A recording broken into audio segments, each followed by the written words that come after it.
Welcome to Vision Pros, the show all about spatial computing, visionOS, and getting work done on the Apple Vision Pro.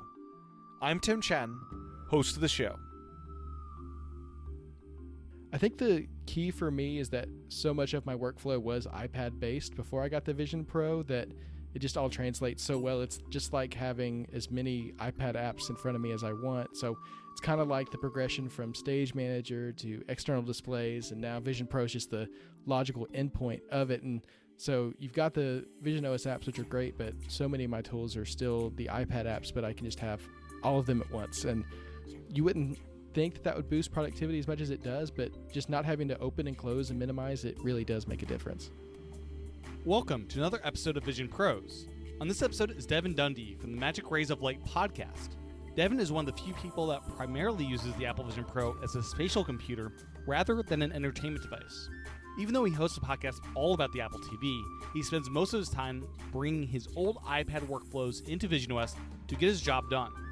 In this episode, we dive into all the various workflows he is doing in the Apple Vision Pro, and we have a few fun tangents that I think you will enjoy, including a scary story about eating chili while wearing the Apple Vision Pro. Before we get into that discussion, I'm putting a call out now to open up the Apple Podcast app to leave a quick review of this show. As a relatively new show, these reviews are super important to send the right signals to Apple to show the podcast more in search. So if you do have a minute, I'd really appreciate you opening up the Apple Podcast app while you listen to this episode with Devon to leave a review. If you'd like early access to both this podcast and iPad Pros, you can do so by subscribing in Apple Podcasts or by heading over to visionpros.fm/Patreon to subscribe and support the Patreon. My great thanks to everyone that supports the show financially. It really does help and go a long way. With that, here's my discussion with Devon. Enjoy. Welcome to the podcast, Devon. Hey, Tim. Thanks for having me. It's a pleasure to be here and an honor to be counted among the Vision Pros. Yeah, I was going through the people that I know that have Vision Pros, and I remember, Devon, I've spoken to him on iPad Pros, but not yet Vision Pros. And I know you were kind of last second, got the go-ahead to get a Vision Pro. And first off, I'm curious, and still enjoying the Vision Pro was not a regretful purchase at this point in time? No, most definitely not. I'm loving my Vision Pro. You know, we're, how many months in are we now? Almost 6 months in? It's wild. Crazy. It's been that long. And yeah, still using it. I mean, it just amazes me still that we have this whole new paradigm for computing and that it's real. It's something I can use every day. I still love it. Yeah, the lead up to it was like this mysterious thing, and it's wild to finally have it. And it's like, it's just become a regular computer that's incorporated into my day-to-day life at this point. Mm-hmm. So you use it both personal end as well as for work, and you do the Magic Rays of Light podcast. So I'm sure watching some stuff when it is a solo watch is really enjoyable there. Oh yeah. A lot of my watching is still done, with other people, and so that's on the TV. But anytime I'm watching anything solo for the show, it's really incredible, especially now with all the environments and the ability to make that video nice and big up on the screen. That was a tip you gave me, and that's been really great with the visionOS 2 beta. But yeah, watching video on it, it's unmatched. I watched Napoleon on it in the theater environment, and talk about epic. That was just wonderful. Yeah. The new lake environment, I think this is our first outside of America environment. The other ones have all been based in somewhere in the United States, I think. And I heard this is from somewhere else outside the country. I think, this one is definitely international. Is Bora Bora count as international? Oh, it might. Yeah. I don't know. It might be one of those weird islands that we have. I'm not sure. Geography. How does it work? Exactly. Yeah. But I love, So since our last episode, we've had a new environment come out. And this lake, I don't even want to try to pronounce it, from, I think, somewhere in Norway, maybe. That's right. I might be wrong there. But download over the air, Vision 1 or 2, visionOS 1 or 2, which is awesome. And I found it's really great for horror movies because it's kind of a scary kind of place. And it's the one of only two environments now that support kind of the lake reflection, where it'll push the video further back than your other environments which I enjoy, and reflects it into the lake, which is really cool. Yeah, it is a very cool effect. I was watching Boy Meets World on it today, which is kind of a contrast, I think, with the effect of it. But I like it because it's nice and misty. It makes me feel cool with the hot summer. It kind of helps me cool down. And yeah, it's a great environment. And I love that they released it server side so that anyone with a Vision Pro can use it, not just people on the beta. Yeah, I need to watch like Lady in the Lake and some lake movies on there. There you go. I try to match the themes sometimes of the environments. Dune is great, and that's White Sands one. Mm-hmm. So speaking of summer, how has it been using the Vision Pro? Are you properly air conditioned in all the places you're working? Like, has that been an issue? It hasn't been an issue for me for the most part.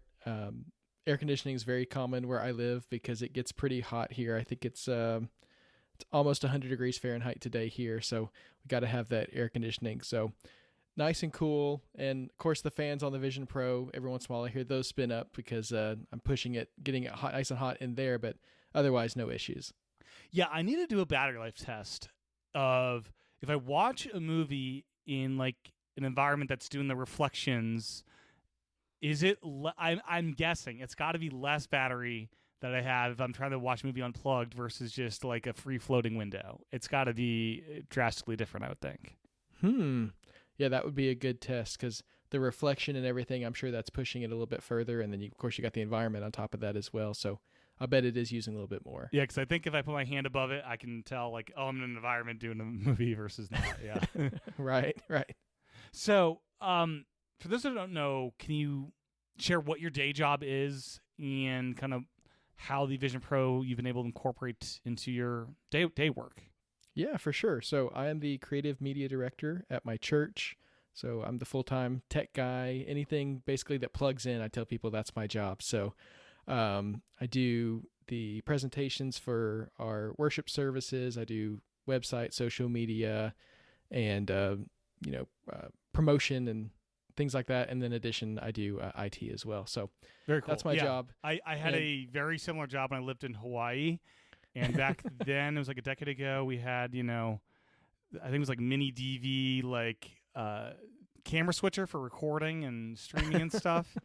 And then, you'd use the old version of Final Cut and edit that and whatnot after the fact. But yeah, we've come quite a long way from there to the Apple Vision Pro, I would say. Yes, I would say so. So,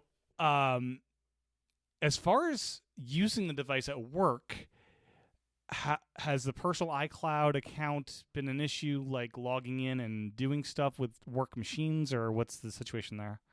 Well, I'm the IT guy, so I set the IT rules, and we're a very small staff, so I'm pretty lax about that kind of stuff. So I have the church account share a lot of the iCloud assets with my personal account and keep those in sync that way. So that's how I do a lot of my work on my personal device, but it syncs over to all those work devices as well.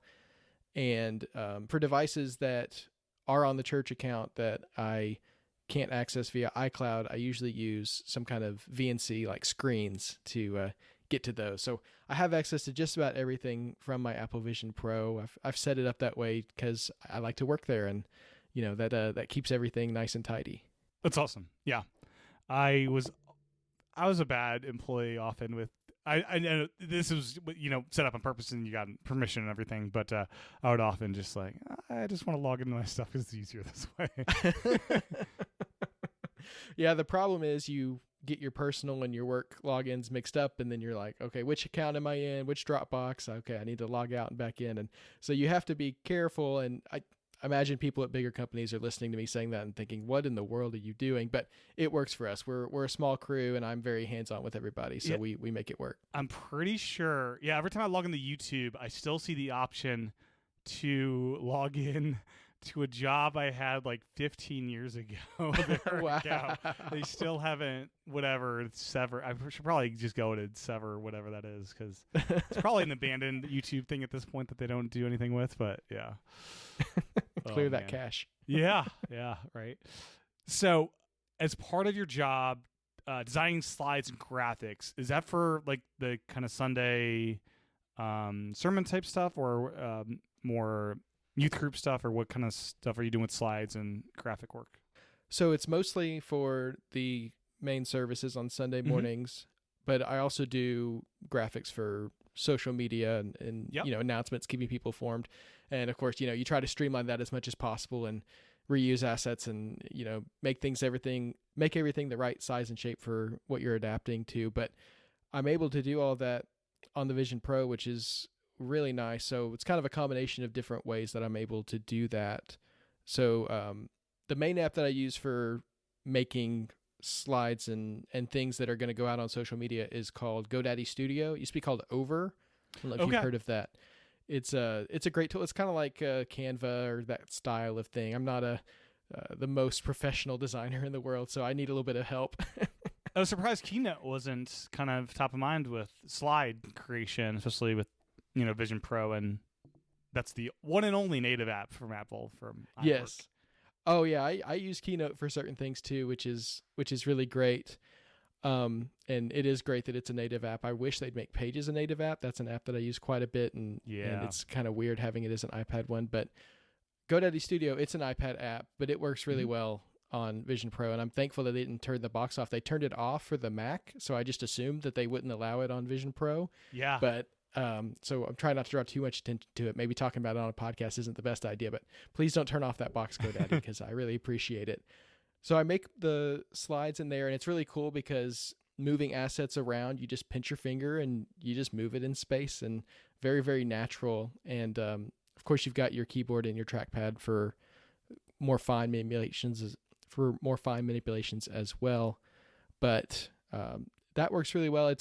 I would love to see a Vision Pro version of it, but it's just, again, that benefit of having the iPad ecosystem and being able to use those apps as well, which is really great. And then for our actual front of screen slides that we use on a service, that's an app on the Mac called ProPresenter. It's kind of a fancy presentation app. It's like Keynote, but you can go in different orders and have looping backgrounds across different slides and stuff.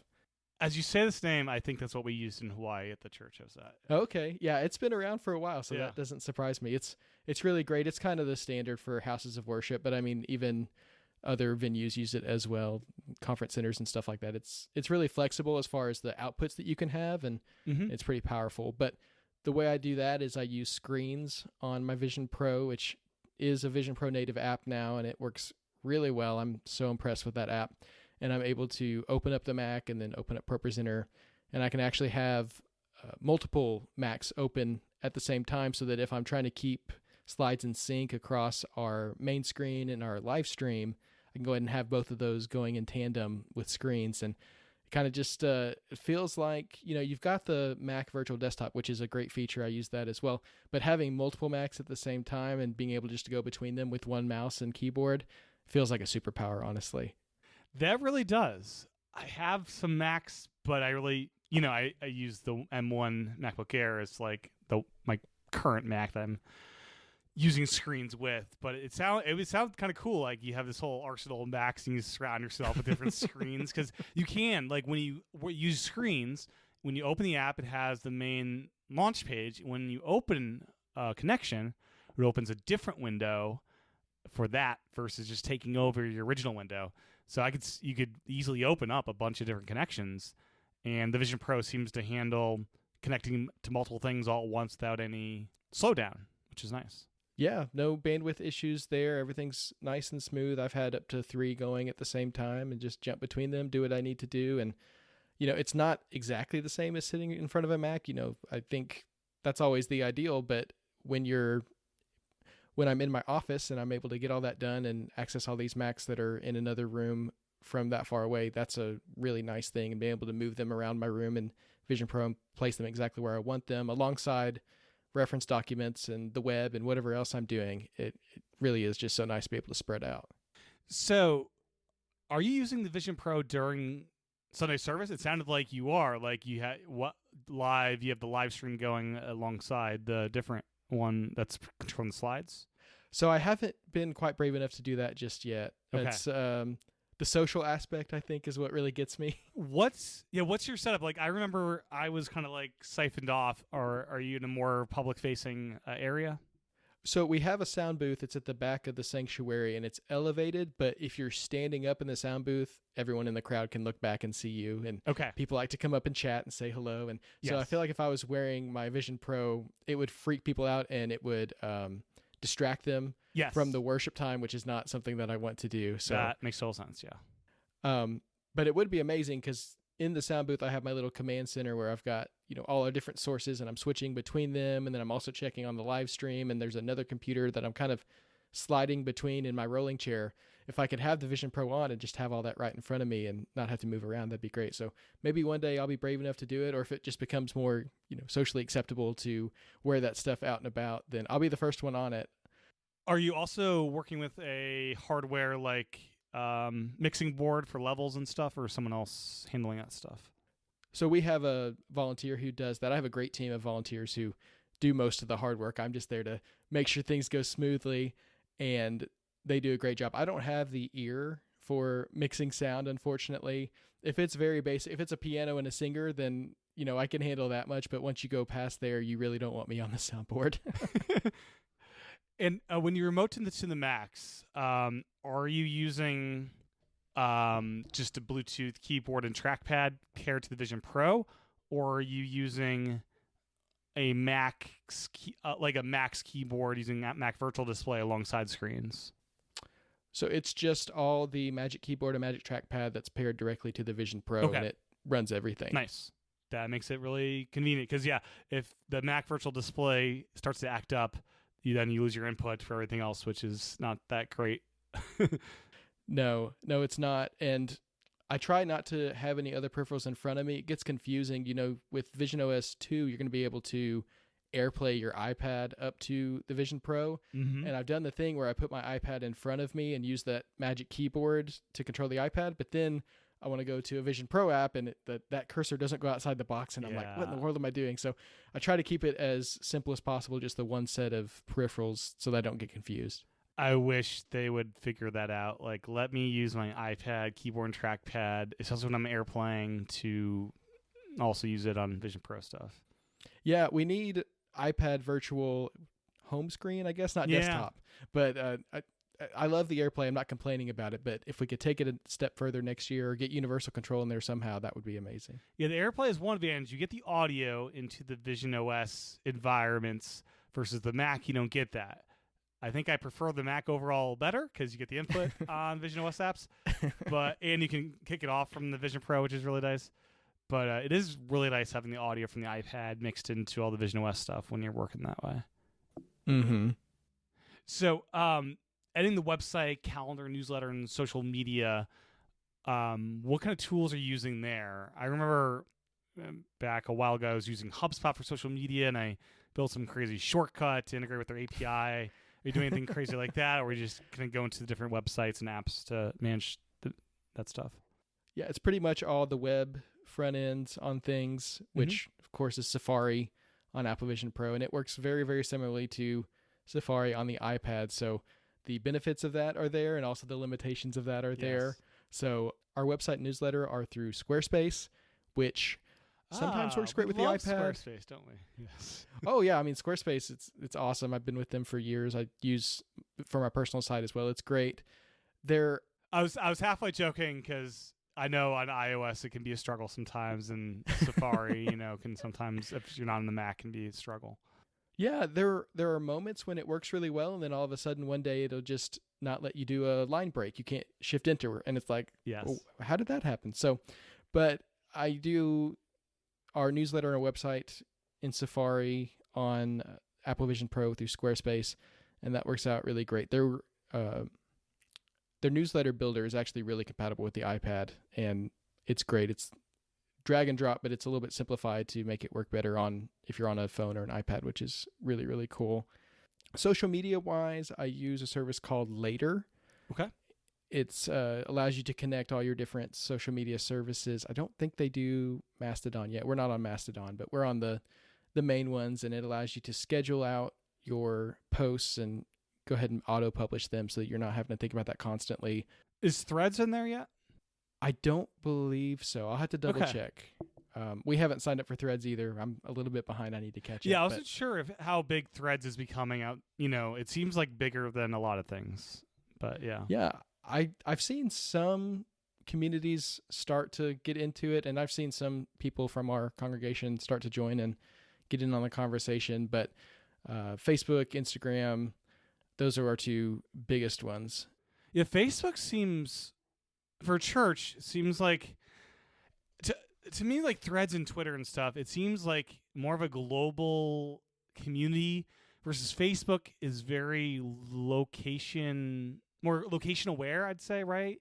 You're sharing with friends and stuff, and you're nearby. And I don't know if I have a misconception there. Like, was Twitter big back in the day for your church and all that? It's never been huge, and it's definitely gone down from even what it was. Facebook is our biggest one. I think you nailed it. That when it comes to local communities, Facebook is kind of the place to kind of get together there, and it's also where we do our live stream predominantly, and so that is where a lot of people kind of get together online as far as our community. And so you're on Twitch.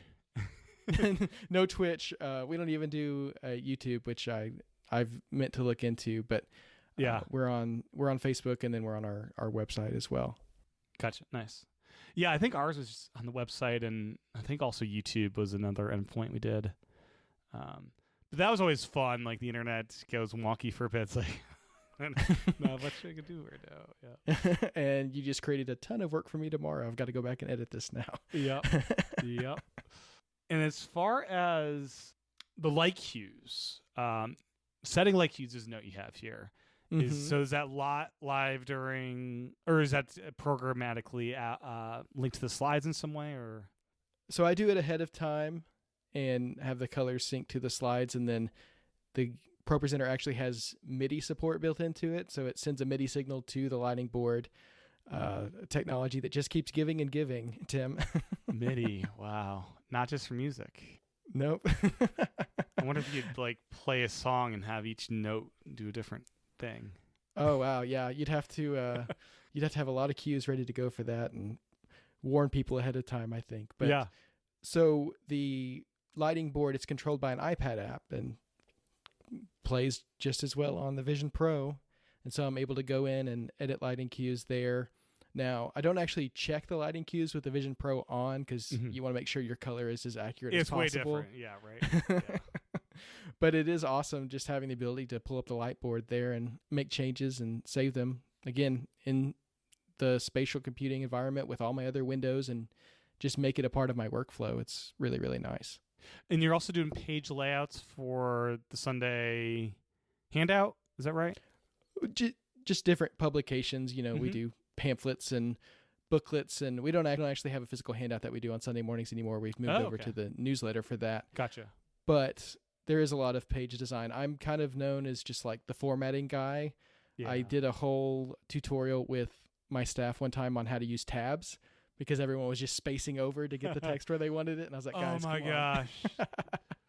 So, did you have to teach people not to double space after a period? That, that's a matter of choice, I guess. I'd go back and undo them on other people's work, but that's just me.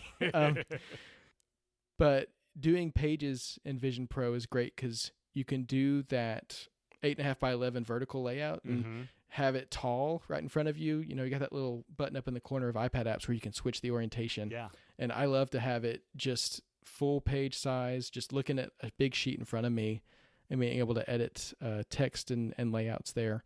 That is really cool. It's not a native app. It's the iPad app, but it gets the job done. And Pages is one of those apps that I've used so much and done so much work with. I'm amazed at the fact that Apple puts it out for free and just lets people use it. It's really a great tool.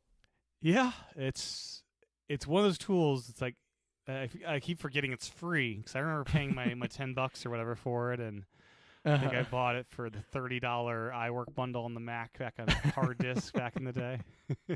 Oh yeah, good old days. The design on those was amazing, though. It really was. I miss the old icons, I must say. The little purple fountain pen and stuff on it. Mm-hmm. Yeah.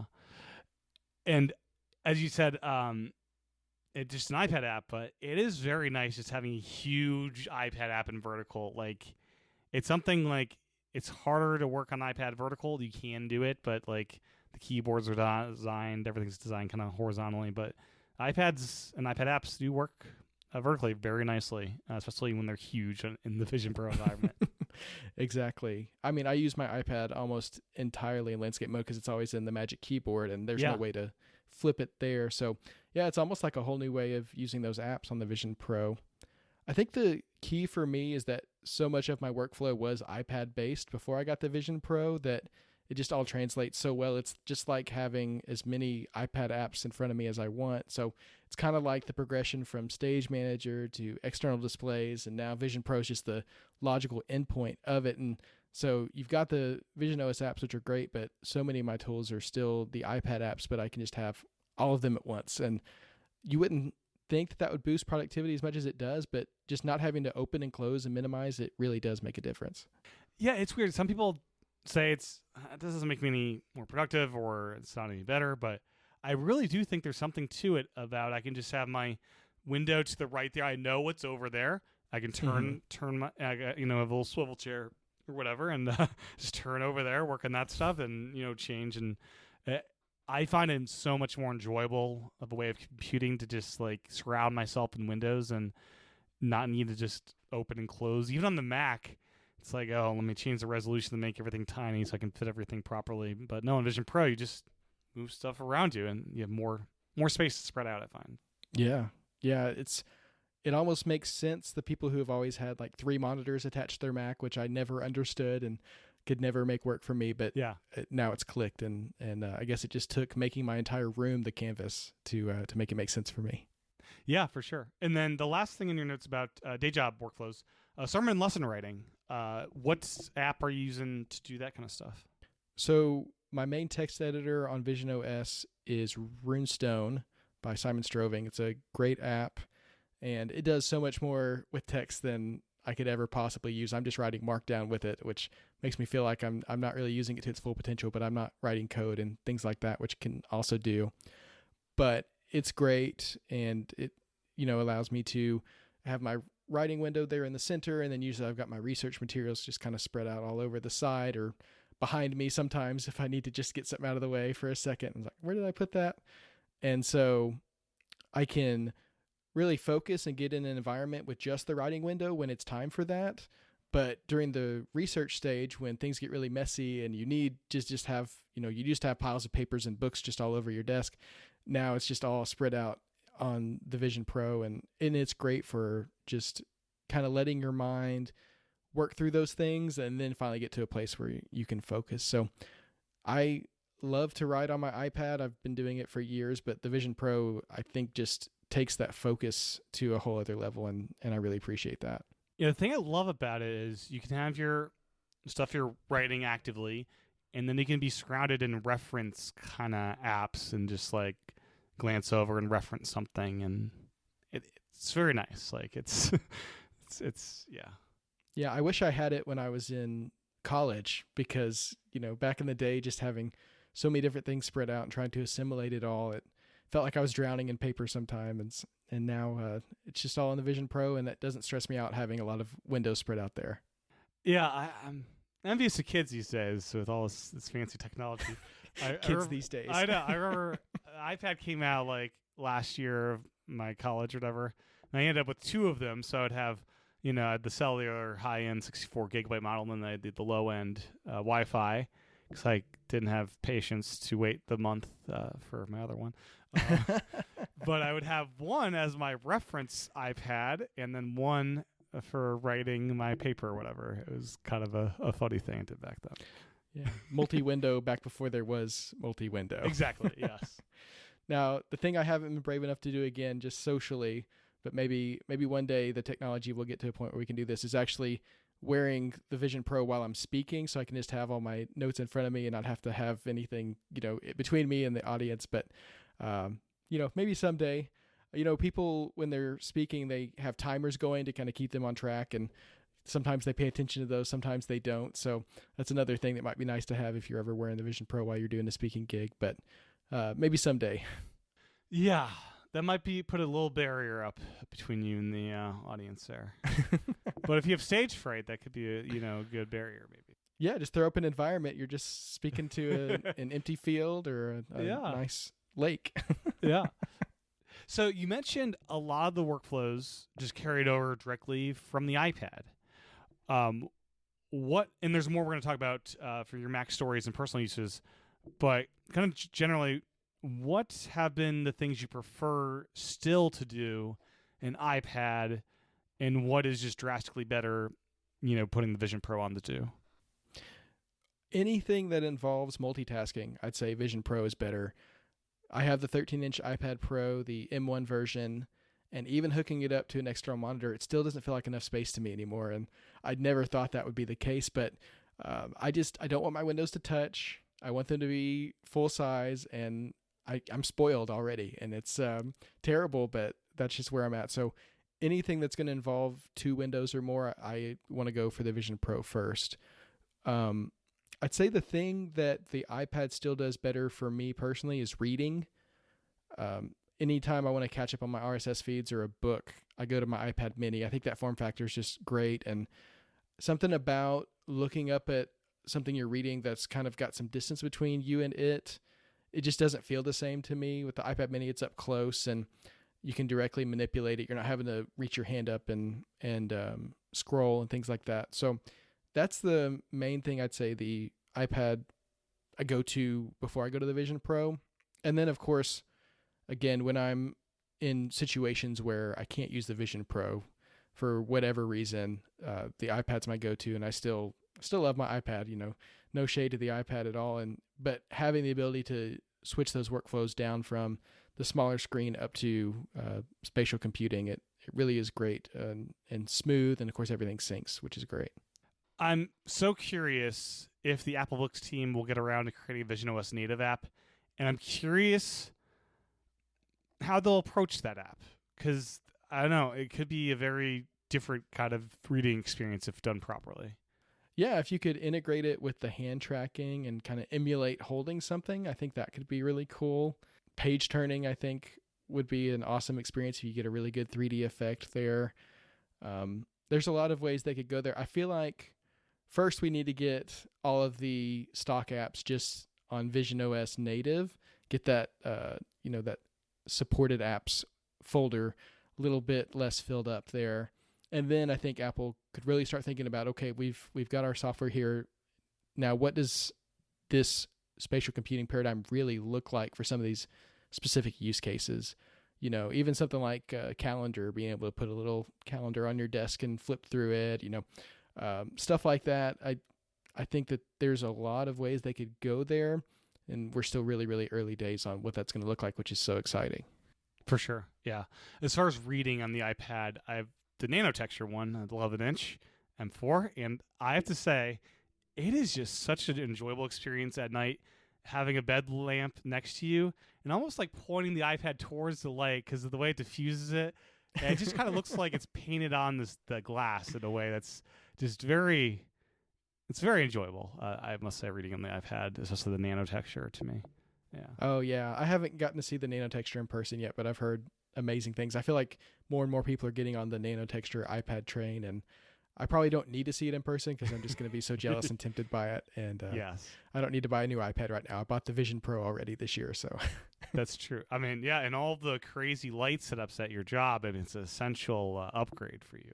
There, yeah, could make that argument, right? yeah, absolutely. Another Vision Pro, just random thing before we move into MacStories is, I've now kind of destroyed 2 of my power cables going from the headset to the battery. However I use this thing, the battery, it's in my pocket or at my side in a recliner at night for, 3 or 4 hours. And it develops this like right angle type thing. And eventually the interior cable just pops through the fabric. So I got the first one replaced. And then it happened again after like a month and a half. And this time I took scissors to the fabric. And that's I think helped quite a bit, because before the right angle was it couldn't escape the fabric. I couldn't bend it out. I couldn't bend the cable free, and with it cut out, I just now have a section that's just the whatever plastic material with no fabric, and it can be straight again. So that's been good. But I don't know. Is this something you've encountered at all or anything like that? I have not personally run into this, and I saw your picture of what was happening to your cable. It's absolutely wild, and I don't even know what I would do if I looked down and my cable was doing that. It's kind of the downside of the cable being, it's not necessarily built in as one piece to the battery, but it's really hard to remove from what I understand, or you have to have a special tool, right? And is that what you did? Yeah, SIM ejector tool. Yeah, and when through Apple Care, they sent me one, no charge at all, just whatever I was paying for Apple Care. They said for the first time it'd be totally free. Oh yeah. So I'm not sure if I try to get another one, if they'll charge me whatever, the minimum replacement fee or whatever. Mm-hmm. I would love to know how much that cable actually costs. Like, is it a $20 cable? Probably not. Is it how much is that cable? Because it's pretty basic cable. It's got like a lightning port on one end and the little circular disc on the other. But I am glad that thing's removable. You don't have to buy a whole new battery just to get that swapped, which is good. For sure. It'll be interesting to see if eventually they go to where the battery is a separate piece and you could maybe use your own cable in the middle. I think there's some interesting things about like the way the Vision Pro is powered that maybe it necessitates that kind of strange cable for this first version, but we'll see. It's also just an interesting thickness. It's not like a super thick cable, but it's not thin like the standard USB-C cables either. It's kind of in between. Yeah, it's definitely thicker than the USB-C thing that's charging it. But yeah, so now, we'll see how this cable goes. It's definitely like the part that I cut. It's it can move now, so like it can like bunch up towards one side, and so we'll see how it develops. But I'm not concerned that the cable is going to break or anything. It's just a weird thing. Like I've tried to take good care of it when I put it back in the little case, but however I use it, I seem to have this issue. And I've heard some people have this issue as well, but it's probably very dependent on, are you using your Vision Pro at a desk where the battery's just sitting in front of you versus like at your side and whatnot. So yeah, I'm curious if this is a widespread enough issue that they'll address this in a revision at some point. Yeah. I think the reason I haven't seen it is because I do mostly use my Vision Pro at the desk. Honestly, I don't know why I haven't ever gotten over this mentality. I still baby mine. It still feels like just this thing I can't really touch too roughly. And so like even putting that battery in my pocket, I get nervous it's going to fall out or something's going to happen to it. I still get very nervous around it, which is odd 6 months in, but I don't know. It's that's just where I'm at with it. I'm the same way. Like I spent $4,000 on this thing, so I got the high-end version. And I'm just baby it to death. Like it goes right in this case with a little shield on. Mm-hmm. I put a little air tag in my case as well. If we get robbed, I can track it down that way. I need to like a Velcro the air tag to the bottom of that little satchel in the case, because I'm a little worried the little air tag, it's come out a couple times. I don't want to like get on the lens or anything. Scratch. Yeah, you don't want that banging around in there. Yeah. But the battery thing, it is slippery, and I love the way it feels in your hand. It feels like the original iPhone to me, that iPhone 2G, the aluminum that you can turn in your hand. But it fell out when I was home alone at the downstairs recliner in her chair, and it is a little scuffed up from the metal in the chair now, which is a bummer. Like, it's no longer this pristine battery. So that fear, Devon, is warranted, I'd say, in some ways. Okay, well, I will keep being careful with it, and I'll keep an eye on my cable. If I see any bending in it, you'll be the first to know. Okay. Yeah, and when I got the replacement cable, it's like, okay, I'm going to keep this one very straight. And it was like a month later, it's like, oh, I already see this happening again. It's like, what the heck? I thought I've been babying it. I guess not. So MacStories is kind of the other coin in your work life these days. And you've been getting more and more involved outside of the podcast, Magic Rays of Light. You're also doing, editing and proofreading and fact-checking of stories and writing your own stories. So tell me about how the Vision Pro is kind of incorporated to that workflow. it goes back to the multitasking thing, I think. When I was doing that on my iPad, I was using IA Writer, which can do this kind of split screen thing. You know, when you're writing in Markdown, it doesn't look the way it's going to look when it's finished. And so I like to be able to, when I'm editing a story, I actually read it the first time around in the raw Markdown to kind of check, you know, formatting and links and all that. The second time, I want to see it the way the reader's going to see it. And so the problem there is, of course, if you're in that preview mode, then you can't make changes. And so what I really want is one window of the preview mode and one window of the Markdown. And so what I'm able to do on the Apple Vision Pro is I have working copy, which is the client I use to sync our files with the rest of the team. We're using Git to keep things in sync and, you know, check changes and things like that.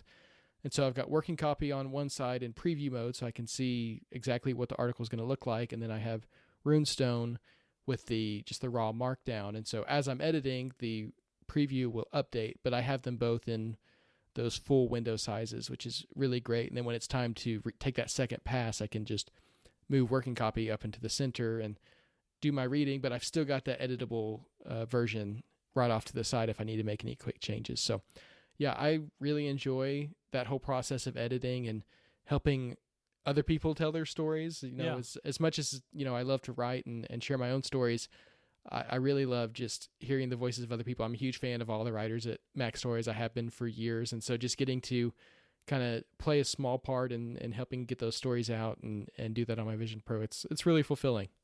That's really cool. Yeah, there's a couple iPad apps that did the whole write and preview at the same time thing. I think Ulysses is the one I'm thinking of, that you can have multi-window up and write and preview simultaneously. I think that's what I'm thinking of, maybe. Yeah, Ulysses, I don't know how well it integrates with Git. Yeah, which Runestone does nicely, right? Yeah, Runestone, it just ties into the native file picker, so it doesn't really care where the files are, and so if they're in working copy or wherever else, that's fine.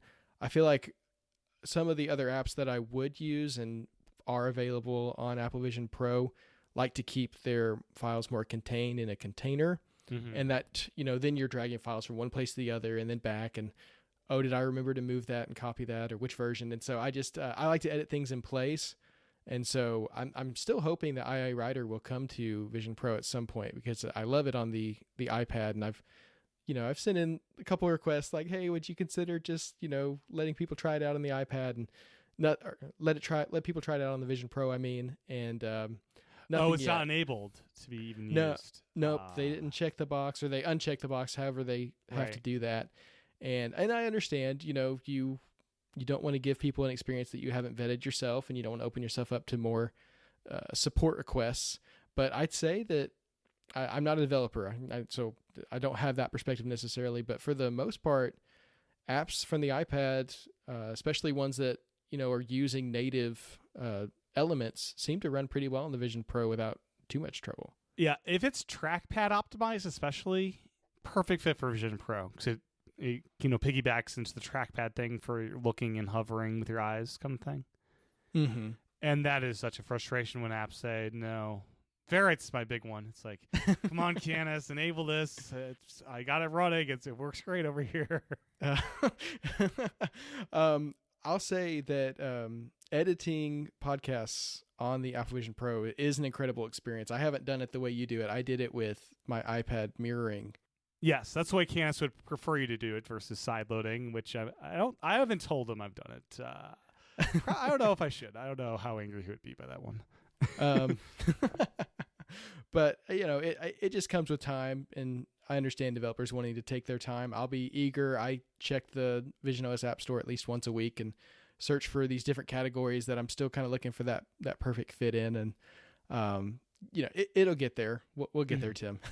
I know. Yeah. So how has been the experience of using Airplane Mirroring with Ferrite? So you're doing, you know, it's audio's transmitting to the Vision Pro for the audio there, and the latency's been good and responsive to do all that?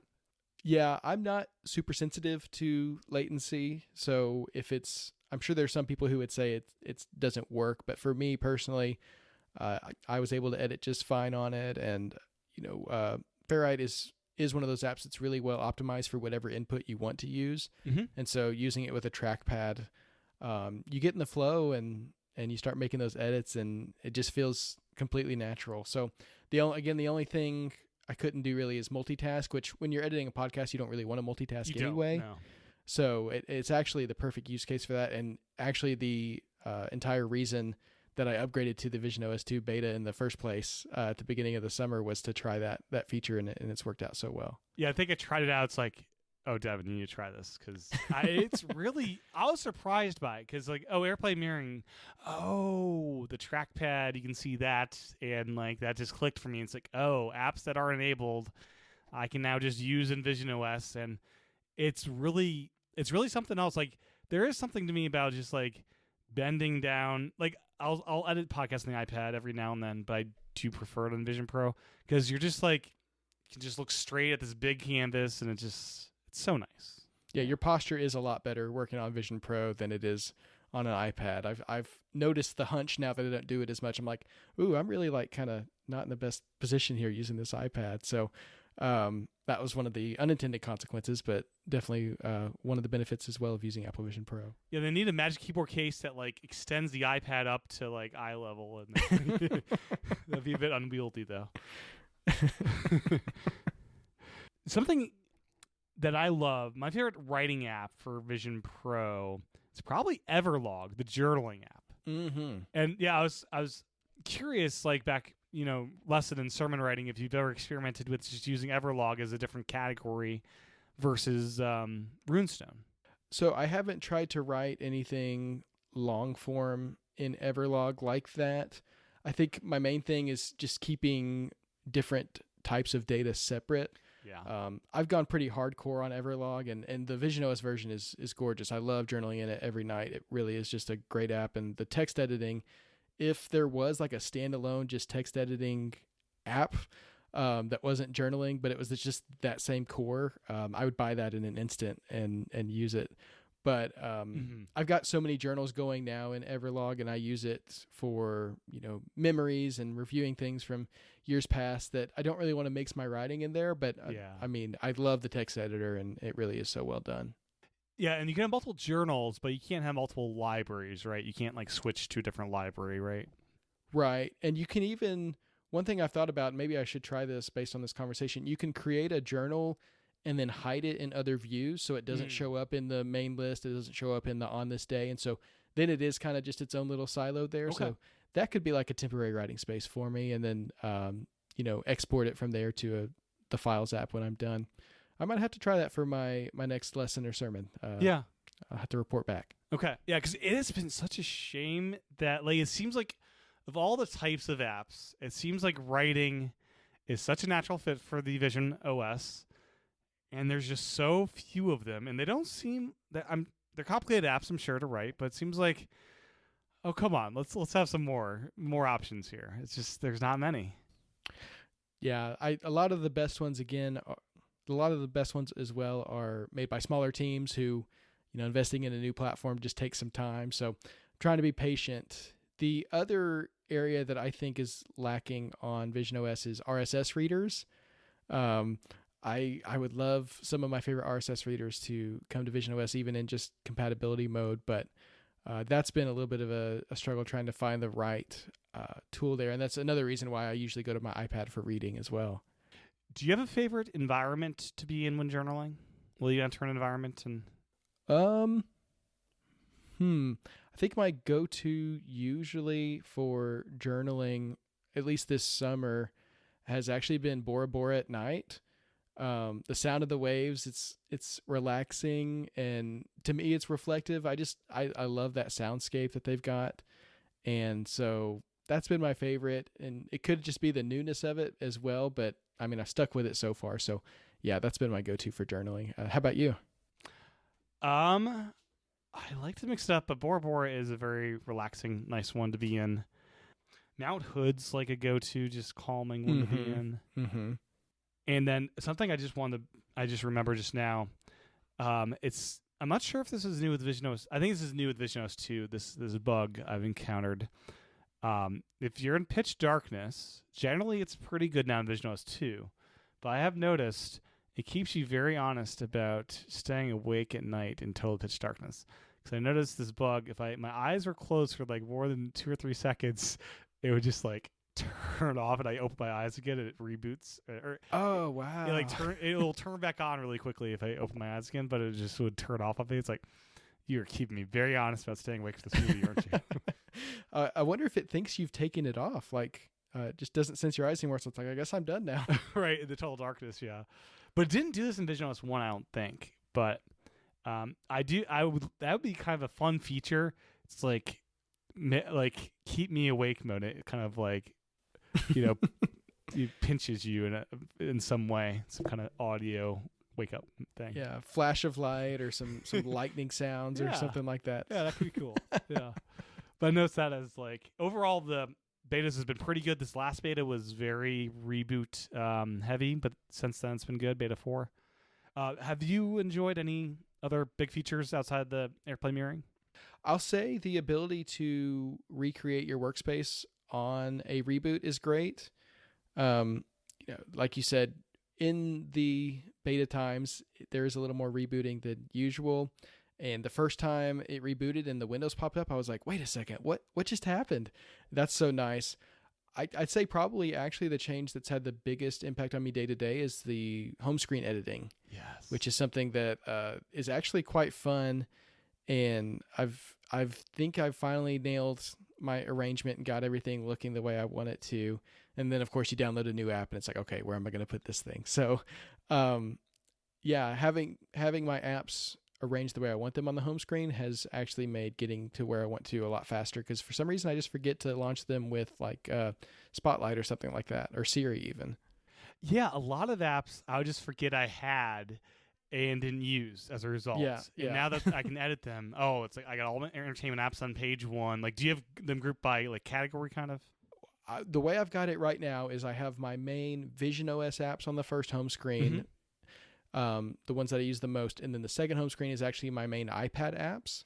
Okay. Being able to take those out of that folder, and again, some of my most used apps on visionOS are actually the iPad ones, so having those closer, not having to go into the folder and then scroll through the folder has been great. And then beyond that, it's still alphabetical order, except for once you start changing things, then when you download new apps, they don't go in alphabetical order anymore. They just go to the end. And so it's like A through Z and then just a bunch of random ones on the end. So I really hope App Library comes at some point soon, because it's a mess with the most other pages. definitely. Yeah.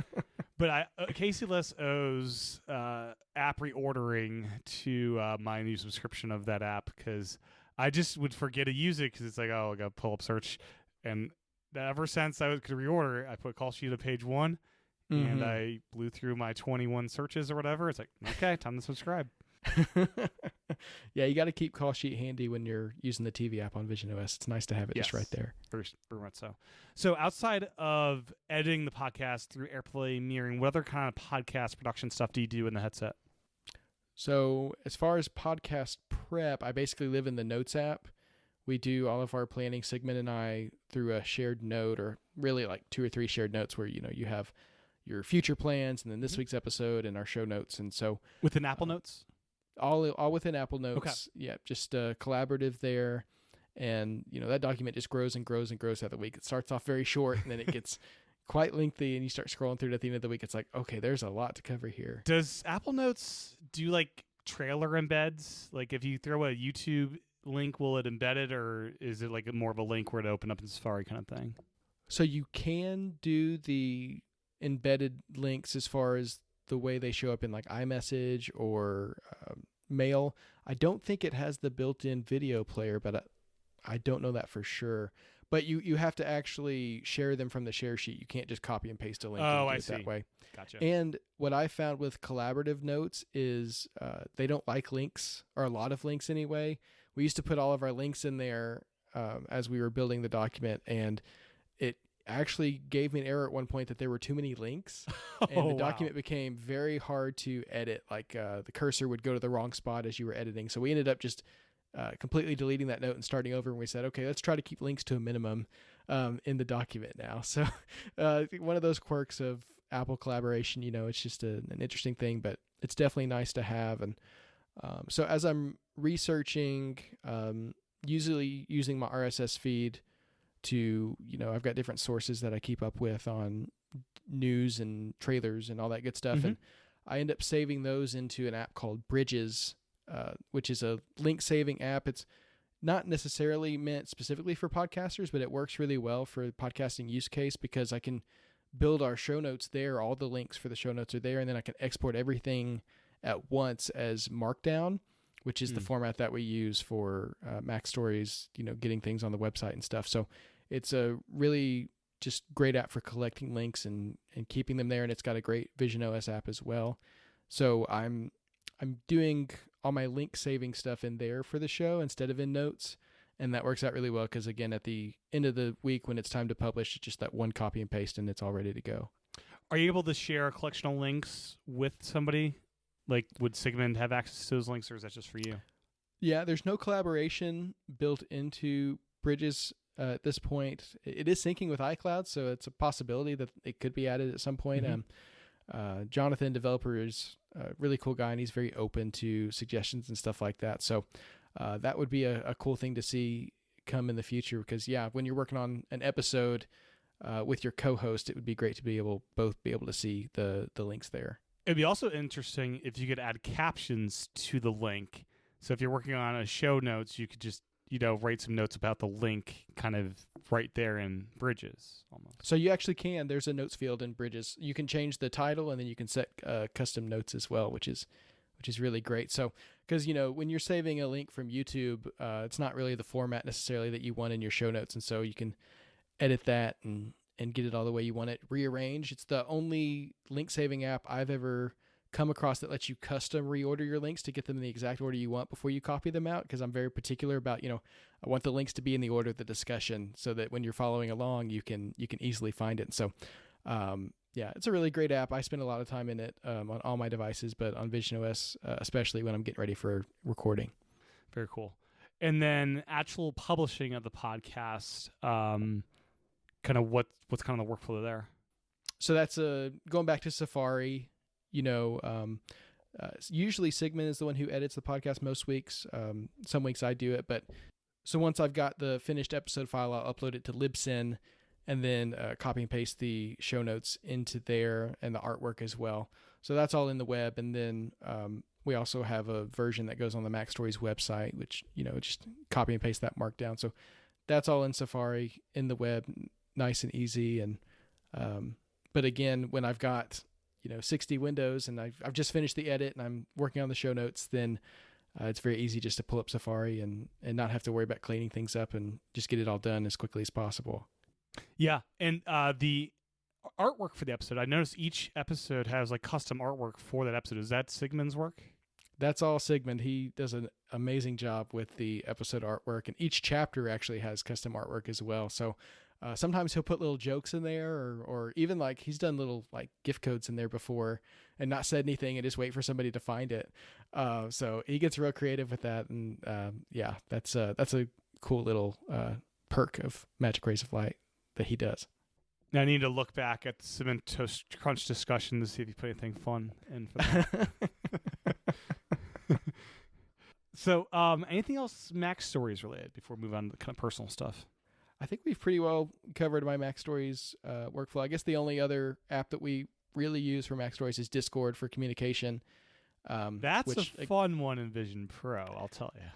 It's a fun app in general. The text is always tiny, and so I usually go in and bump that up with the accessibility settings. You can do that per app, which is nice. Yeah. And you would think actually that trying to get those little touch targets would be hard, but the eye tracking on Vision Pro is so good, I can actually navigate Discord with eye tracking, which is super cool. Impressed when it works for me because there's no hover states. There's no Nope. it doesn't know what a trackpad is, so it doesn't. So the trackpad is my go-to if I'm using Discord and the Vision Pro, but the eye tracking, it's like almost like a fun test of how well you could look at something. Exactly. You're looking at it wrong, Tim. Exactly. Yeah. Oh boy. So writing your own stories for MacStories, are those assigned to you, or do you come to them with ideas sometimes? It's a mix.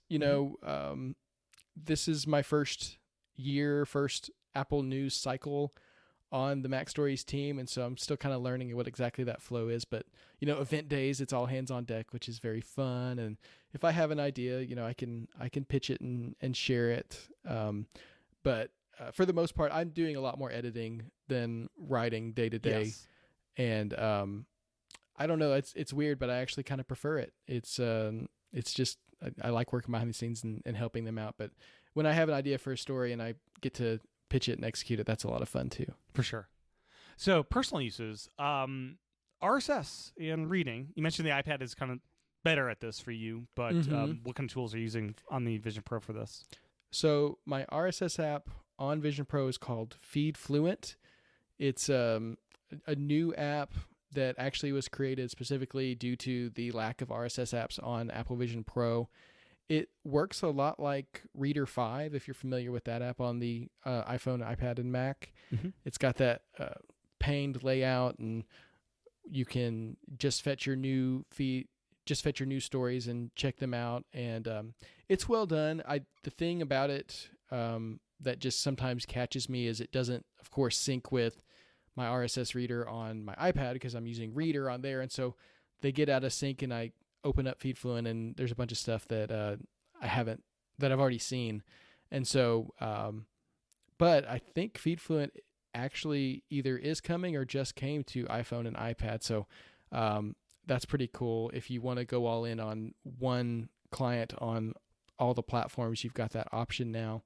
But yeah, it's great for checking RSS feeds throughout the day when I'm in my Vision Pro and I don't feel like taking it off, or, getting Airplane Mirroring started when you're wearing the Vision Pro can be a little tough because sometimes the text is a little hard to see on your iPad screen. So if I'm in the flow and I don't really feel like picking up another device and doing all that, then I'll just open up FeedFluent and check my feeds there. It's a shame screens I can't remote into an iPad. Yeah, that'd be awesome. Because sometimes I'll remote into a Mac I'm trying to Mac virtual display with, and the Mac's acting up for whatever reason.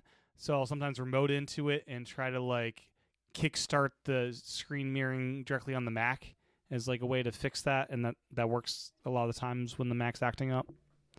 So that'd be interesting if you could do that with an iPad.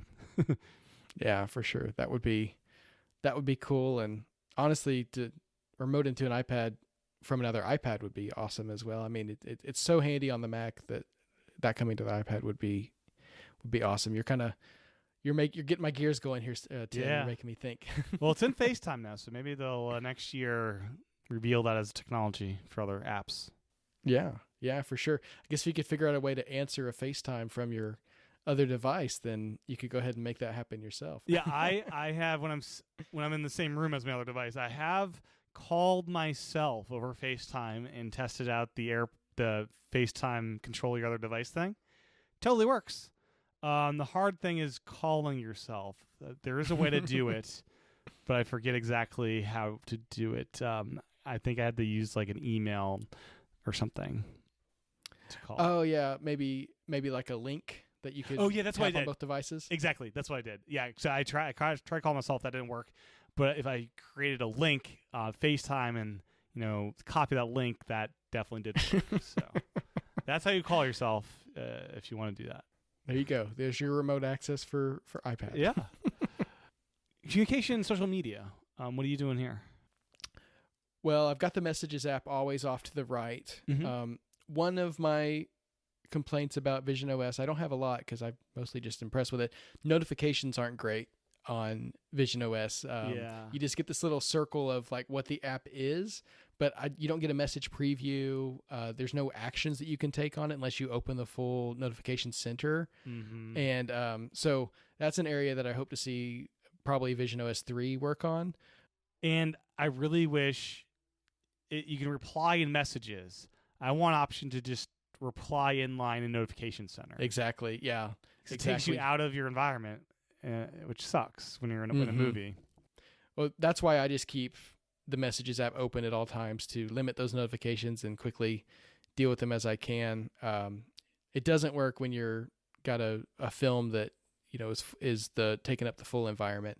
But otherwise, when I'm working, I just keep that off to my right, just out of sight, so that if a text comes in, I can deal with it without having those notifications pop up.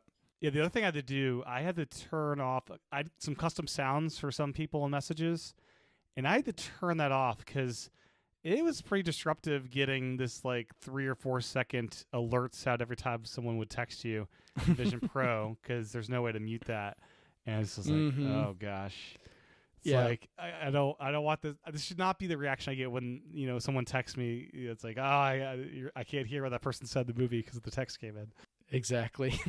Yeah, that the whole notification and notification sound system, I think that's an area of hopefully of focus in the not too distant future. But otherwise, I run Mona for Mastodon. It's the iPad version, but it works pretty well.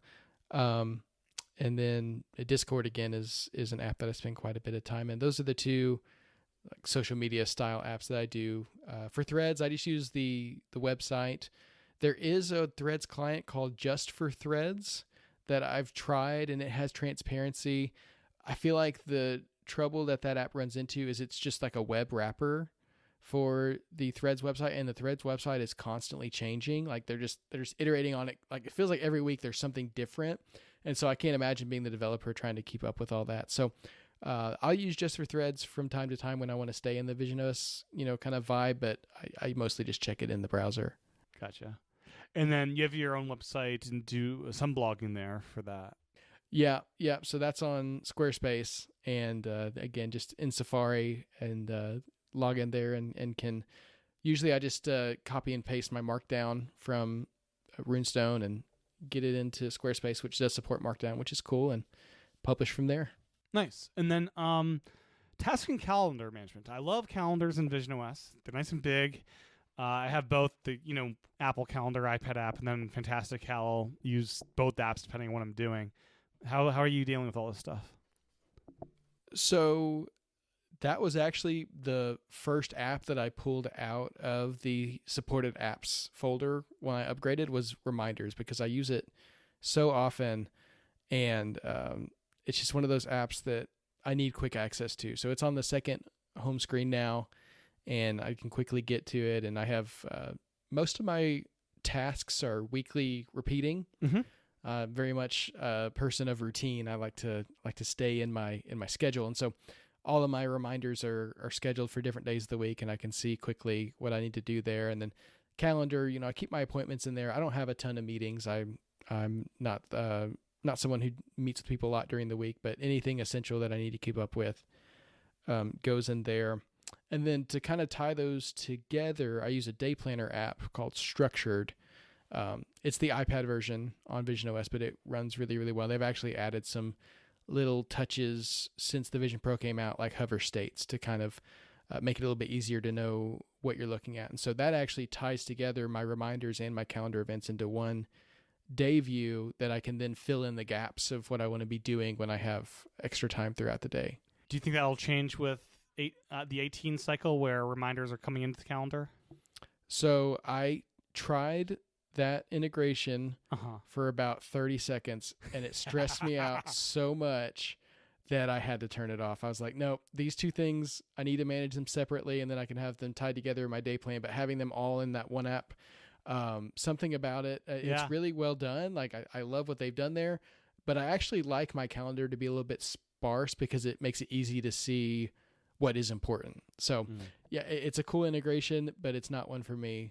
I will say just the design changes they've made to calendar this year are really, really nice. The month view with the bars going across the days, if you have a multi-day event, or just the bars to show the different, I color code all of my different things. I have a code for life stuff, for work stuff, for freelancing. So yeah, the calendar, it's really well done, but, and I'm happy for people who like to manage their tasks and calendar in the same app, but too much for me. Yeah, I was just curious with the day planning, if that would remove that app. I guess not. Yeah, something about having too many events in my calendar stresses me out, whereas the day plan, it feels more like transient. It just disappears at the end of the day, in my mind anyway. I'm not going back and looking at previous days, so I don't know. That's just my mind, the way my mind works, I guess. And then how much entertainment, like TV and film stuff, are you doing here? Yeah, it's funny, you know, I thought that would be one of my main use cases for the Vision Pro, and then I end up doing all this productivity stuff on it instead. I watch so much of what I watch, usually with my wife.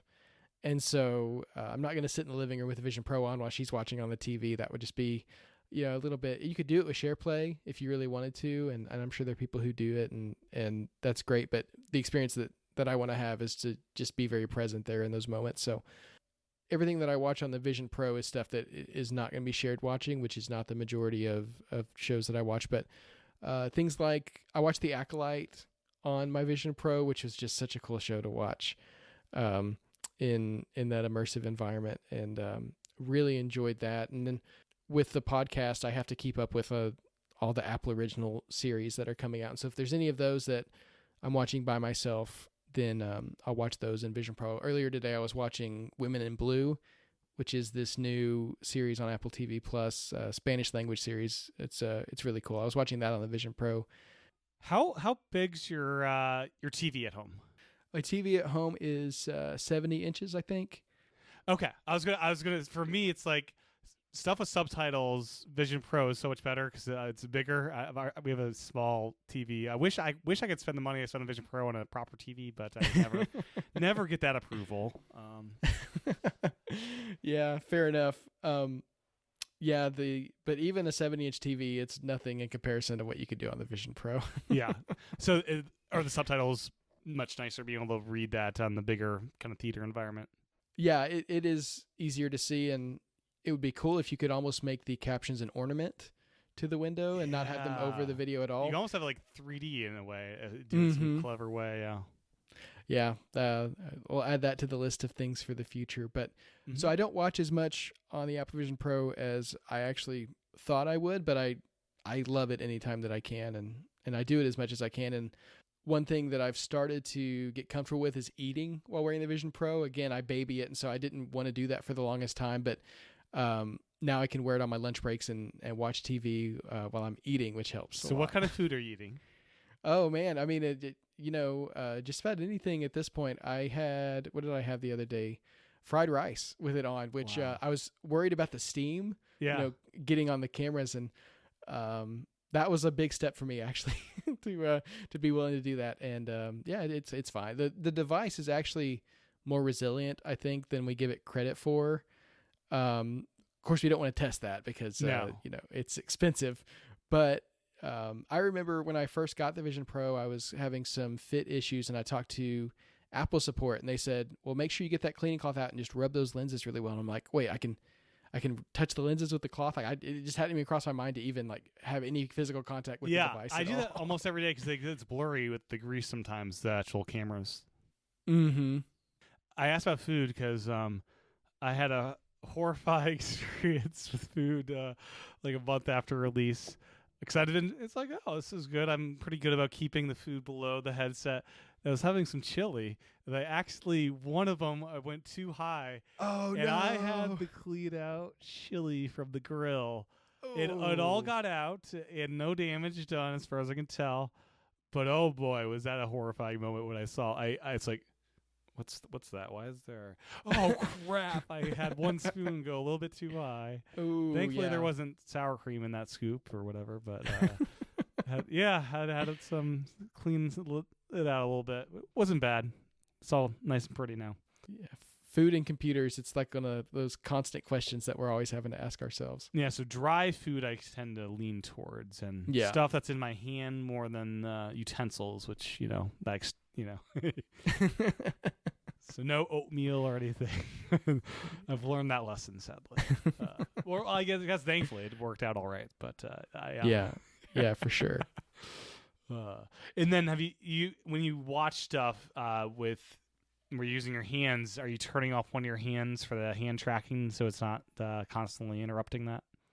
I've actually been fortunate to where it hasn't been picking up my hands in that way. I don't know what exactly I'm doing differently, but I've heard people who have to have like one specific hand for eating. Like I was eating chips the other day and wearing it, and it wasn't picking up on it. So maybe I just hold my hand exactly the right way. I don't know. Well, it's only problematic if you used your thumb and pointer finger. If you like pick up your food with like any of the other fingers, it won't register as a tap. So Interesting. So maybe I need to check. Maybe I'm using a different finger and not realizing it. So yeah.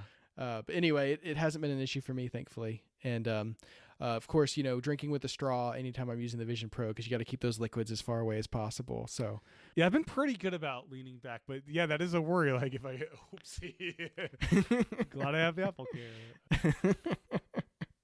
And then meditation. Are you using the built-in meditation app that kind of transforms your room? And I think they built upon that this year with even more stuff.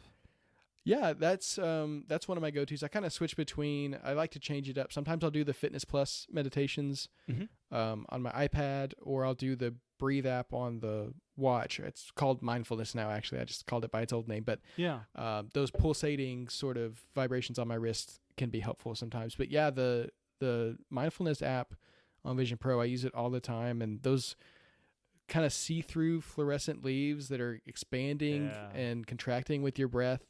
And now this year, with visionOS 2, they'll be able to actually follow your breath, which is really interesting because if you're moving at a different pace than they like to, then that's helpful. But something about that, it's just very calming, and it's not distracting. It's impressive in a way it's not distracting, which is a really fine line. But it really does get me in that contemplative, restful mood, and it's nice to have a little bit of motion in front of you for me when meditating, so that you don't want your mind to wander when you're meditating, but having just a little bit of something to anchor you, I think, helps.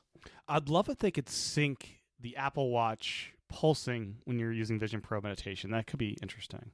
That would be amazing. And the Apple Watch does sync with iPads for Fitness Plus, so it has the ability to kind of jump over to different devices at different times. That would be a great addition. Yeah. And you can type on your Apple Watch through the Vision Pro if you want to. Yes. Have you encountered this where if you pull up a keyboard in your Apple Watch while working the Vision Pro, it'll ask you through notification, do you want to type here? I haven't run into it myself, but I've seen a couple people mention it. And it's that integration. It all ties together. You wear the computers on different parts of your body, but they all work together. Yeah. Is music something you experience much of? Like, is that a thing you do in Vision Pro? Most of my music listening is in the car. Every once in a while, I'll pull out some music on the Vision Pro. I mean, I love the mini player. It's so cool. I want the mini player for the podcast app when it goes native on visionOS. Yeah. Because it is such a cool thing just to have the album art floating around and you can tap it to control things. The podcast app, when that goes native, could be a lot of fun. They could have like a transcript window and all sorts of different things. They could have show notes window. Yeah, that could be fun if they do it right. Yeah. So the music app on visionOS is really well done. I just don't use it as much as I'd like to. Yeah.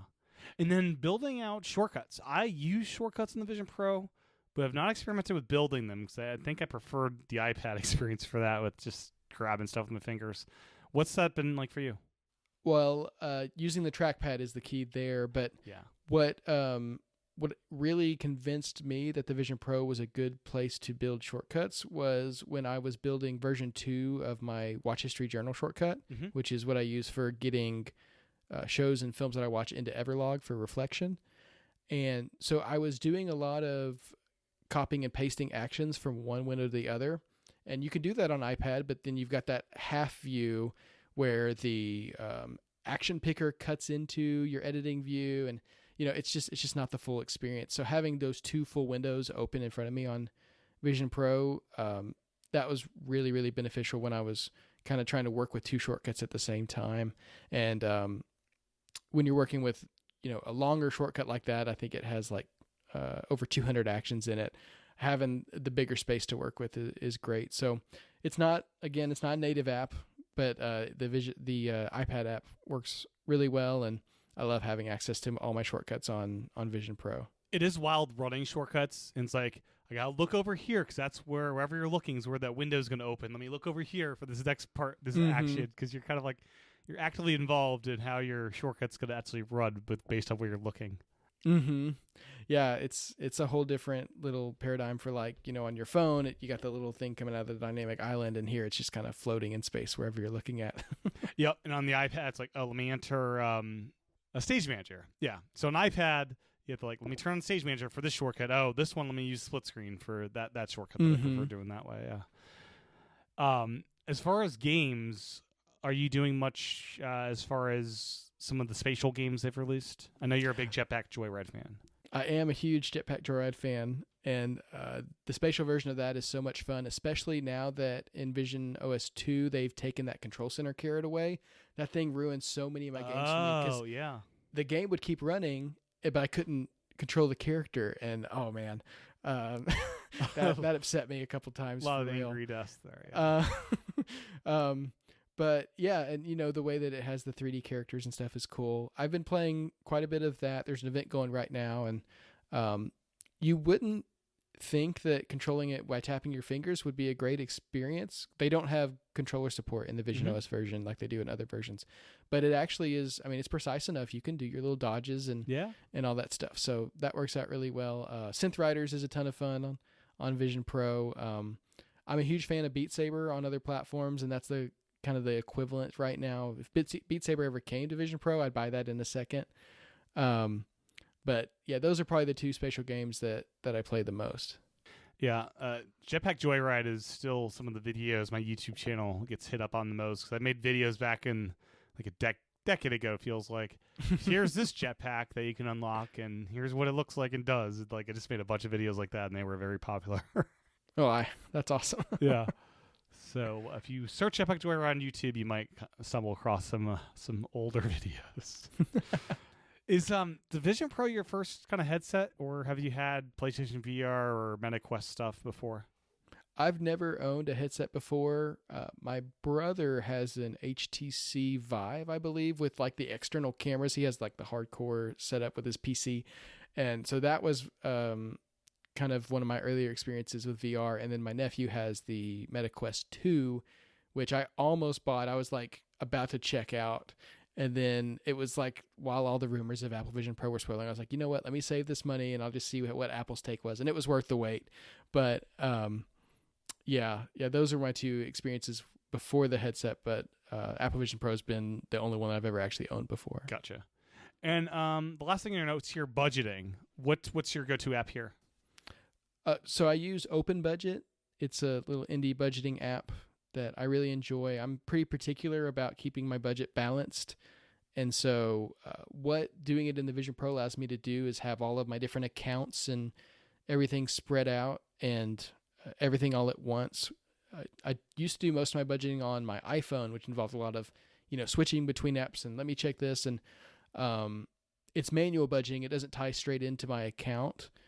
I'm kind of wondering if that'll change now that Apple has offered Apple Card integration to budgeting apps, and I'm very interested in that space in Finance Kit.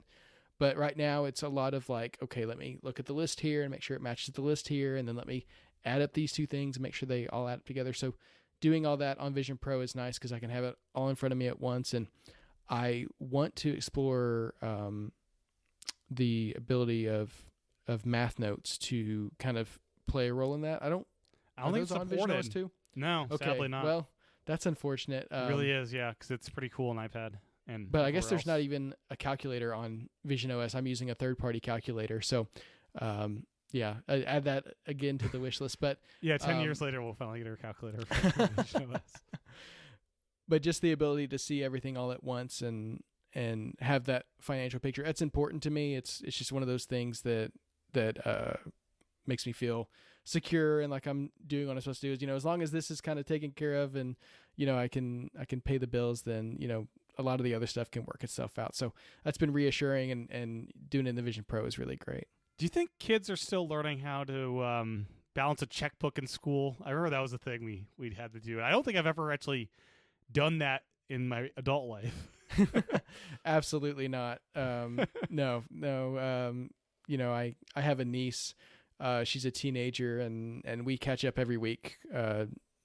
And she talks to me about, just different little, she keeps all her money in her Cash App, and she tells me about the situation there and sending money to and from her friends. And it's just a totally different world now. But I guess I'm still a little bit old school. It's not a checkbook, but I still like to keep things balanced. Yeah. So what are some of the other apps that you use in Vision Pro that we haven't had a chance to dive into yet? So Sequel is my TV and movie tracking app. It's got a visionOS version, and it also allows you to track books, games, and audiobooks. And so when I'm watching something on my Vision Pro, I immediately pull up Sequel and check it off because I like to keep my logging very much up to date. And I've actually created a couple shortcuts that I can run on visionOS to do that as well. But it's a really well done app, and it looks great on visionOS. So that's one that I use a lot. Yeah, the thing that's prevented me from doing the tracking stuff is like, it seems like just so much work of let me remember to open it up every time versus the Apple TV app. It's just like, oh, remembers what the last episode it was. And the only frustration with the TV app is my family uses my account on the Apple TV, so I get all these other annoying things showing up in there. Yeah, the TV app is great. The Up Next queue is wonderful, but one thing I love about Sequel is it shows upcoming releases as well, so I can kind of anticipate and know when shows are going to be off for a week or two and stuff like that. So, the Up Next queue is key for me, but that manual aspect of it, I actually find to be beneficial as well.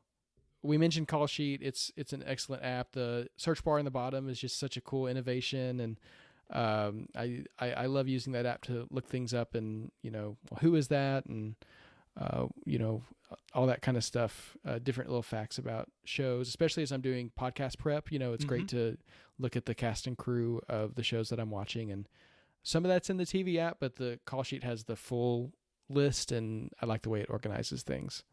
Yeah, I love seeing like the actor's age at the time of that movie. Mm-hmm. I've been going back and watching by director. I've just finished up with all the Kubrick movies, and it was striking to me how I was watching Spartacus, how Michael Douglas's dad, his voice sounded so much like Michael Douglas. Like, oh, those two really are related, aren't they? But I love that you can just pin like a director. So like I'll pin the directors I'm going through, and I can quickly go, well, what's the next movie in my queue here? Because that's the order I'm doing it. Yeah.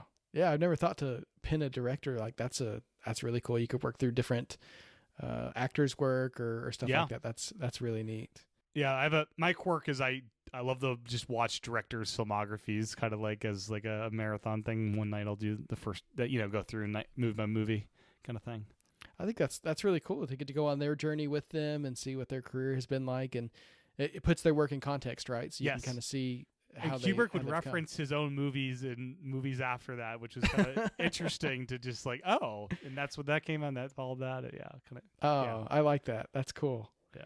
For YouTube, I use a combination of Marcos Tanaka's Play and Juno, which is an excellent YouTube client on visionOS by Christian Selig. And they actually integrate together. Play will directly open the video in Juno. So I'll save a link into Play, and that's where I kind of keep the videos that I want to watch, and I just choose it in Play, and it opens up in Juno directly, which is awesome. Yeah, Juno's 2.0 update. I love the fact he figured out how to get all the embedded videos working, because for a while there, it's like, oh, this one's embedded, it won't work here, but now everything works, which is awesome. Yeah, that 2.0 update, it was really well done. It also added, 360-degree video on YouTube, which is a whole new world of content to take in. So awesome app, awesome update. And if you have a Vision Pro and haven't checked out Juno, definitely do so. And so what else? Anything else worth mentioning? I think probably the last app that I'll mention is Status Bar Builder. This is that whole genre of apps that were building different ways to get quick glanceable information on Vision Pro when it first came out. Before, of course, visionOS 2 has that quick gesture to check the time and battery, flip your hand over. Yeah, it's super cool. It feels like I love to just like kind of wave it around like I'm got something on my hand that I'm flinging off. But it's Status Bar Builder allows you to build your own little bar that you can put up at the top, and it has the time and battery status, and you can put even shortcuts and links to apps and stuff like that in there. So, and weather as well. So some of that information that you don't have access to otherwise on Vision Pro, you can just quickly get access to there. There's tons of these apps, but this is the one that I found to be the best one. And I actually put my action button shortcut up there. So I like to have access to my action button on all my devices, even though they don't have physical action buttons. And so I put that up. There's a little lightning bolt, and I just tap that, and I can instantly do whatever the quick thing I want to do is. So That's awesome. that's a great app. Yeah, this whole category is just like was one of the first categories that emerged as like it's a very useful category. There's a lot of just glanceable information that's very helpful to have in this way. And the battery things is huge. It's well, like if you forget to plug in, it's like you really need to plug in before the countdown because like it's one of the weird devices where even if you plug in the power, it'll turn off if you've entered that 30-second countdown. It's just like we're turning off. No matter what, you can plug in, but we're still turned off, and you'll have to wait a couple minutes for us to charge up to an appropriate level to be back in here. I've never been brave enough to go below 5%. When I got that 5%, I was like, okay, I have to deal with this. So I've never seen the countdown before. It's a fun thing to experience. It's at least once. But yeah, sometimes I'll just space out. It's like, oh, I'm not plugged in, and I just dismissed the notification real quickly and forgot about it. Mm-hmm. Especially when you're like working, right? You just like, give me 5 more minutes and then I'll be done. And then you're in the exclusive pitch black environment. Exactly. Yes. Oh boy. And then just a couple of just odds and ends here. So for you're like one of the few I'd say that it's mainly computing in, which I just love. I use this computer quite a bit. It's also a lot of entertainment for me. But can you speak a little bit about? Is it living up to everything you were hoping for with it? Actually, spatial computing. Yeah, the spatial computing aspect, I'd say it went beyond my expectations. I thought it would just be like having a big iPad, but it's really just supercharged my productivity. It's like having as many iPads as I want, and as someone who carries multiple iPads and constantly surrounded by multiple iPads, that's just a dream come true for me. And so. Productivity-wise, I found it to be incredible. It really does, in my eyes, live up to that spatial computing promise that Apple gave us. And I think that's, again, because so much of my work was already rooted in the iPad. It just transitions so well. I know for people who work more on the Mac and have to use that virtual display, it may not be quite as much of a revelation. But for me, spatial computing is my preferred way of doing it now. That's awesome. Yeah, mine as well. And I don't understand all those people that say it's better on a Mac or an iPad because I really do love spatial computing, and I hope more people get it, as they say. And you're using yours unmodified, right? Yep, no fancy modifications here. I've got the dual loop on it, and that's pretty much it. I'll wear my AirPods with it from time to time when I am trying to, be quiet and not make noise. But otherwise, it's just the Vision Pro, and just set the battery on the desk and carry it around in the standard Apple case, which my supervisor at work asked me one day if I was carrying my lunchbox. And I said, no, this is my computer. Pretty basic in that sense, just keeping it pretty standard. I'm not modding it like everybody seems to be doing these days. Yeah. I love the mods. I like the solo top. That's my use. Yep. And I do love the case. I have the official case, and I think it's perfect. People say it's big, but like it's fine. It makes it convenient to take on and off really easily. Yeah. The only thing I wish it had was a shoulder strap, so you don't have to carry it in your hand. Like an astronaut would, Yeah. Exactly. Yeah. I like how the strap kind of expands outwards. It took me a while to really remember which way is right side up, but now that I remember, it's all good when I open it. And it's totally safe no matter how you carry it too. Like that case is so protective, which I appreciate. Oh, we haven't mentioned, how have you been enjoying the 3D photos in visionOS 2? Oh my gosh, amazing. It's one of those technologies that's like almost too good to be true. Like, how are you just taking these flat photos? I know for a fact these photos don't have any extra depth information. There's nothing there for them to go off of.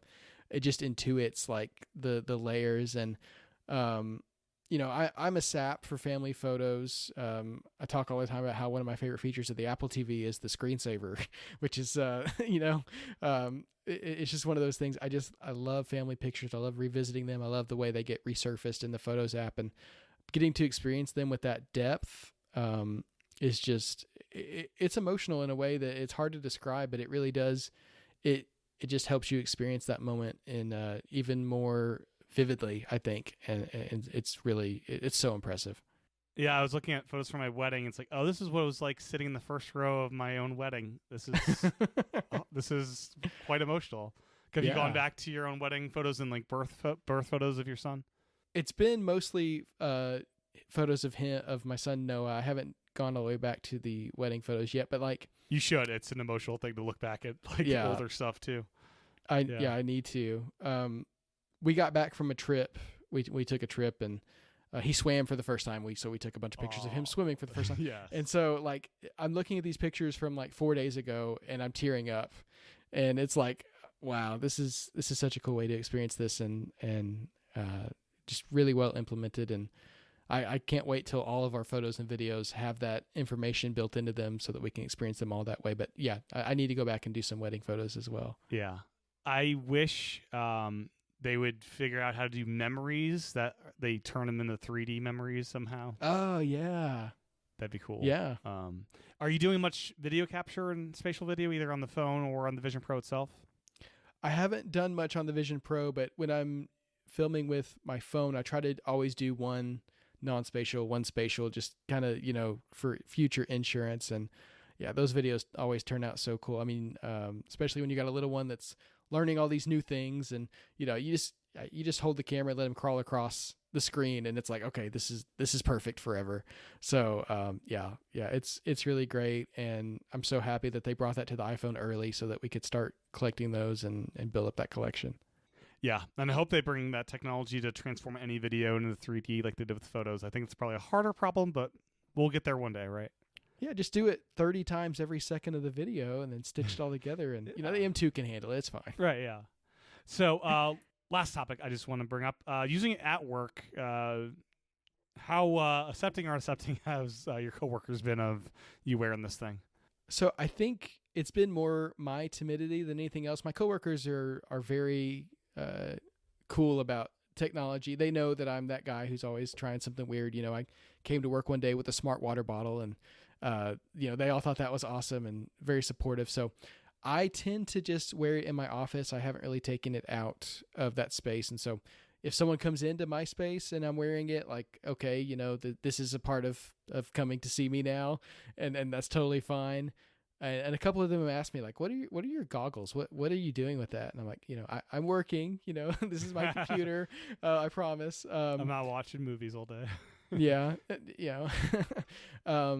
One of my coworkers I let actually put it on and put it in guest mode and let him do the Prehistoric Planet immersive. And seeing that through someone else's eyes, you can't watch it on your mirroring screen. You have to turn the mirroring off for the copyright stuff.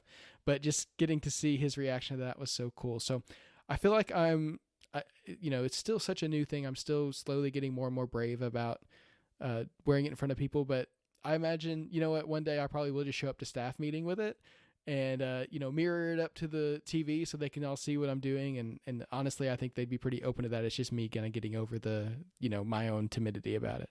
Yeah. And when the battery's in your pocket, you do kind of forget about that at times, depending on the pants you're wearing. Yeah. So I don't do a ton of walking around with it. Usually it's just like I'll unhook to go to my fridge and get what I need and then come back. But yeah, I feel like that's just one of those things that, you feel the weight of the Vision Pro, you know that it's there, but then you get in a flow and you almost just forget. It's just so natural. It's just an extension of yourself. And so you do have to be careful about moving around and don't get snagged on anything and all that kind of stuff. Has your family tried out the headset at all? So, my son, he's too young. Yes. He thinks it's cool. He loves when I wear it because my daughter he likes to look at it. Yeah, it's like, ooh. Yeah, what is she loves this? Holding the battery too. Mm-hmm. Yeah. I convinced my wife to try it out because I told her you can look at the spatial videos of our kid, and she was super impressed with that. And then I asked her, is this something you'd want to try again for something else? She's like, no, it's not for me. So, future versions of the hardware, I think will, as it gets lighter and less, less obtrusive, I think she'll be more open to it. But that the photo memories, I think for so many people is going to be a key aspect of it. as it gets more and more widely adopted. And when you're not using it, just lives in the case at work? You don't have a stand or anything? No stand. I just put it in the case, and if it needs to charge, I'll stick the battery outside the case and kind of close the case over it. Yep, and, do the same thing. And let it charge. Otherwise, it just lives in the case, and that way it's nice and safe with with little one running around and bumping into things. There's no telling what could happen. So, yep. And at work at your desk, you just probably have just a loose USB-C cord to charge it as you're working, right? Yeah, it's kind of funny. I pivoted away from my iPad setup with the external display, and so I actually plug my Vision Pro into my external display because that's my power there on the desk. And of course, it doesn't do anything to the display. I'm just sitting there staring at a blank screen. Yeah. But sometimes, if there's enough light in the room, my reflection will be perceived by the Vision Pro as a person, and it'll do breakthrough on my own reflection, which is kind of funny. Yeah. But I just I have that cable plugged into my external display, and that's how I power it. And then when I need to switch to the Vision Pro or to the iPad Pro, it's just right there. Very cool. Anything we haven't chatted about that you'd like to before we wrap it up? I think we covered it pretty well. This has been a lot of fun. Excellent. Yeah. Thank you so much for your time. This has been just amazing learning how you work in Vision Pro and all the different apps you do and all the apps you use. And I'll need to try out some of these. I think Feed Fluent is on my short list now. Yeah, for sure. Well, thanks so much for having me, Tim. Where can folks listen to your awesome podcast and follow you online? Well, I host Magic Rays of Light alongside my friend Sigmund Judge. We talk all about the world of Apple TV, Apple Originals, Apple Arcade, that kind of thing. And that's on MacStories. You go to macstories.net/podcast. That's probably the easiest way to find it there. I'm on Mastodon and Threads as Devon Dundee, just my first name, last name. My writing and editing work you can find over at macstories.net. Excellent. Well, thanks so much, Devon. I really appreciate your time. Thanks, Tim. Well, that's my discussion with Devon. My thanks again to Devon for his time recording. My thanks to you for your time and attention tuning in. As a reminder, please open up the Apple Podcast app to leave a review. It takes just a minute and would mean the world to me. My thanks to everyone that has already left a review. Early access to both this podcast and iPad Pros is available by subscribing in Apple Podcasts or by heading over to visionpros.fm/Patreon. My thanks to everyone that supports the show. With that, I'll talk to everyone again real soon.